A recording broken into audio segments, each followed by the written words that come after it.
Hey, I'm Scott Dunn. I'm a filmmaker. I made a movie franchise. You want to know how much it costs? What the marketing was like? How much did it make back? Well, you know what? No one tells you on the indie level, but I'm going to. Stick around till the end and see my journey.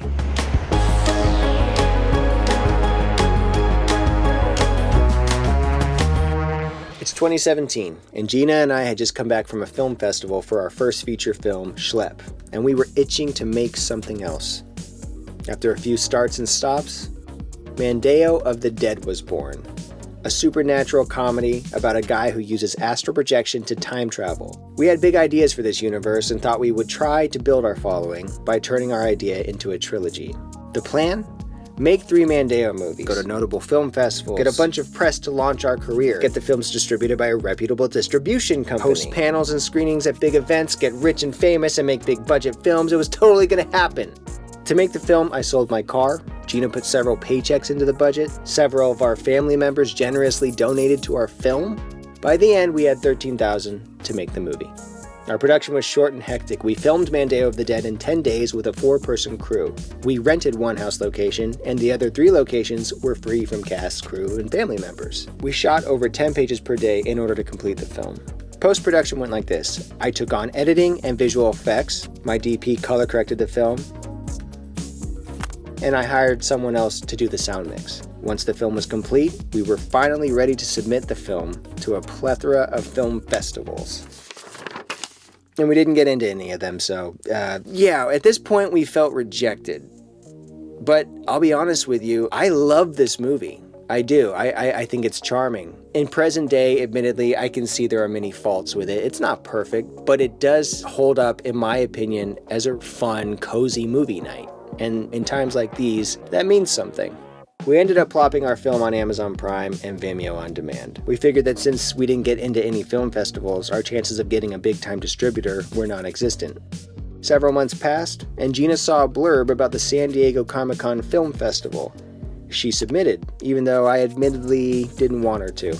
I was still too disillusioned with film festivals at this point. Time went by, and I put it out of my head. Then, we got in. This was the big break we've been waiting for. Our cast and crew got together and we split an Airbnb in San Diego. We spent a big chunk of our time panhandling flyers to our screening. We met Felicia Day. We even got our own panel at the screening. It was glorious. We were so close to becoming our own Funko's doll we could taste it. We figured at this point it was time to expand. We were high from the validation from San Diego Comic-Con. We decided to submit our film to a handful of distributors, and almost all of them replied.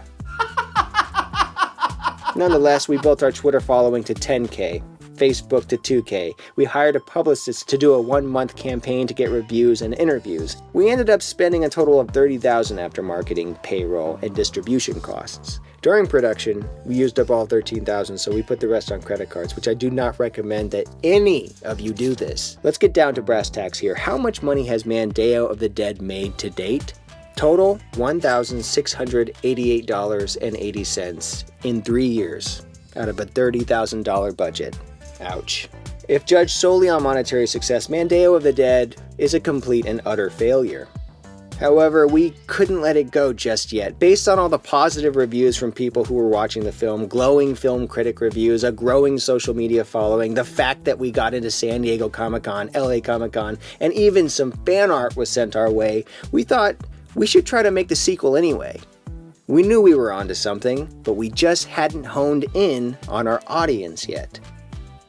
We decided to raise funds on Kickstarter. We got a team together and raised $26,509 out of a $20,000 goal, and we reached our initial goal in 11 days. Production on the sequel was shorter than our last film. We also didn't have access to previous locations from the first film, so we had to get creative and use only 2 locations this time around. We also had an actress back out of the project 2 days before production, but then we managed to hire actress and YouTuber Jenny Lorenzo, who graciously filled in the role at the last minute. Overall, we were on top of our game, and for the most part, production went on smoothly. Then COVID hit. We managed to finish the production 2 days before all productions were shut down, but this was a crazy time for everyone. Filmmaking aside, I mean, this is a time personally where I was viewing my career with dark thoughts surrounding it, negative, unhealthy ways of thinking about making movies. I've come out of this with a much healthier perspective, but at that time, it was tough. On top of that, I was faced with handling post-production all by myself. I had to edit the entire movie, color correct it, sound mix it, do all the visual effects myself. It was a huge learning curve. After 6 months of editing, Mandao Returns was finally complete. When we saw that almost all the festivals were either canceled or going virtual, we didn't think it was worth it to virtually attend festivals when the whole point was to make valuable industry connections in person. So we went with Plan B. We reached out to distributor Indie Rights, who gladly took on our film. However, there were a couple of pitfalls. Our film takes place on Christmas, and we managed to get distribution finalized by December 1st, 2020. Then 2 weeks later, we were notified that our movie was live on Amazon Prime. We rushed to get press and attention, but admittedly it was difficult to get as much attention as possible since there was no advanced notice. Contacting press when your film is already out is an uphill battle since most want to screen and review films prior to its being released. However, 100% of the blame goes to us filmmakers because in all honesty, it's up to us to market our films and build our audience. Gina contacted as many press outlets as she could, and we did manage to get some media attention, including a glowing review and watch party from Film Threat. We also managed to hire a publicist again, but this time we could only afford trailer aggregation.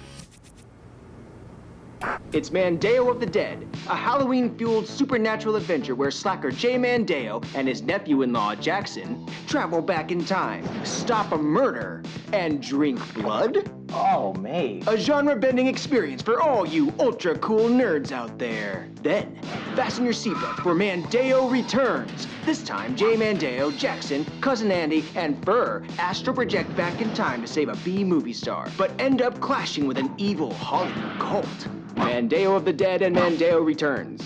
An explosive back-to-back time travel epic. Now available on the internet. These are the results of our efforts. When you add Mandao Returns in with Mandao of the Dead, you get the total, with merch and everything, of $2,137.26, out of a combined total of both movies' budgets at $56,509. I know what you're probably thinking right now. It's impossible to make money from indie filmmaking, or at least I'm a lost cause and I should give up. And if we were only looking at the current numbers, I'd have to agree with you. Earlier this year, Mandao of the Dead was resubmitted to different platforms via aggregator FilmHub, and Mandao Returns is currently distributed by Indie Rights. We realized that previously our films were limited to being released only on Amazon Prime Video, but this year we are finally expanding to new platforms like Tubi TV, IMDb TV, Roku, Vudu, and so much more. Making feature films was the best film school we could have asked for. We learned how to make an indie franchise, how to crowdfund, how to make merch, attend cons, contact press, and we learned to roll with the punches. We also learned that we still don't fully understand marketing, which is something we're going to invest a lot more time on. I learned that marketing movies is a year-round job. You have to keep finding new ways for people to watch your films, even if you don't have a marketing budget, which is the case for 99% of indie filmmakers. One thing Mandao proved is that you can find an audience who will support you, but you have to continually grow that audience and engage with them on an ongoing basis. We do have one member of our community who is currently working on a fan-made video game based on Mandao. You can find his channel in the link below. If that doesn't demonstrate impact, then I don't know what does. I guess the biggest thing I learned from making 3 feature films in 5 years is that I no longer want to follow the traditional way of making and releasing content. I truly believe it's possible to make money from independent film, but I also believe you have to build a strong audience in order to make a living off of it. That's where YouTube comes in. I think the current state of indie film is full of cynicism and gatekeepers. I'm so glad that I was born in this time period where films can be made for little to no money. You don't have to sell your soul or beg a suit to invest in your stories. There's no time limit or style restrictions. People are consuming your content on a weekly basis instead of once a year or every couple of years. You stay in creative control and keep the rights to your intellectual properties. To me, YouTube feels like freedom. I'd really like to know what you think about my feature films. You can find links to those down below. In my opinion, the sequel turned out much slicker and had a better overall pacing than the first one. Let me know what you think in the comments section. Thank you. Go make some content.